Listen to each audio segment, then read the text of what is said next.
नमस्कार. महाराष्ट्रातील विविध क्षेत्रातील बातम्या झटपट आपल्या मोबाईलवर पाहण्यासाठी लगेचच सबस्क्राइब करा राष्ट्रशक्ती लाईव्ह न्यूज आणि सोबत बेल आयकॉन प्रेस करायला विसरू नका. श्रद्धेय बाळासाहेब आंबेडकर साहेबांनी माझ्यासारख्या सर्वसामान्य कुटुंबात आणि गरीब मराठा कुटुंबात जन्मलेल्या एका तरुणाला ही संधी दिलेली आहे.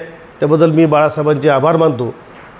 आणि या निवडणुकीमध्ये मराठा आंदोलक म्हणून मराठा समाजाच्या आरक्षणाचा प्रश्न असेल, धनगर समाजाच्या आरक्षणाचा प्रश्न असेल, त्याचबरोबर मुस्लिम समाजाच्या आरक्षणाचा प्रश्न आहेत, हे निश्चितपणे मी संसदेत मांडणार आहे. त्याचबरोबर बीड जिल्ह्याच्या विकासासाठी महत्त्वाचा असलेला बीडच्या रेल्वेचा प्रश्न असेल, ऊसतोड कामगारांचा प्रश्न असेल, स्थलांतरित मजुरांचा प्रश्न असेल, हे सर्व प्रश्न यासाठी आवाज उठवण्यासाठी त्या संसदेमध्ये जाण्यासाठी निश्चितपणे मी प्रयत्न करणार आहे. आणि तशा प्रकारची भावना घेऊनच या ठिकाणी बाळासाहेबांनी मला लोकसभेच्या रिंगणामध्ये उतरवलेलं आहे.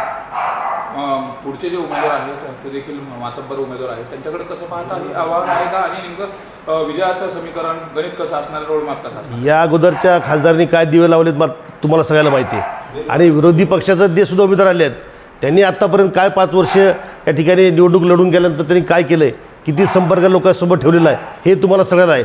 माझ्यासारखा रस्त्यावरचा कार्यकर्ता कधी हक्कानी हाताला धरून तुम्ही माझ्याकडून काम करून घेऊ शकतात.